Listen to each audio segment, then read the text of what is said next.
உள்ள இஸ்லாம் அல்லாத வழிபாட்டு தலங்கள் வீடமைப்பு ஊராட்சி அமைச்சின் 2025ஆம் ஆண்டுக்கான இஸ்லாமிய வழிபாட்டு இல்ல பராமரிப்பு நிதிக்கு விண்ணப்பம் செய்யலாம்.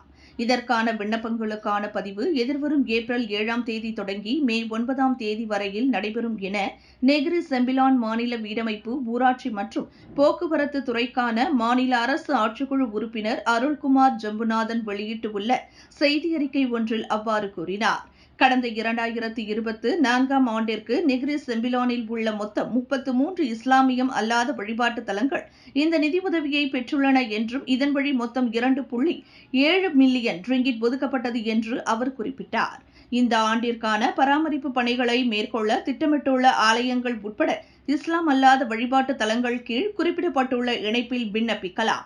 https://eribi.kpkt.gov.my/eribi/ என்றும் மேலும் அதில் கூறப்பட்ட ஒவ்வொரு நிபந்தனையும் கடைபிடிக்கப்பட்டுள்ளதா மற்றும் விண்ணப்பம் முழுமையாக இருக்க வேண்டும் என்பதை உறுதிப்படுத்த வேண்டும் என்றும் அருள்குமார் கேட்டுக் கொண்டார்.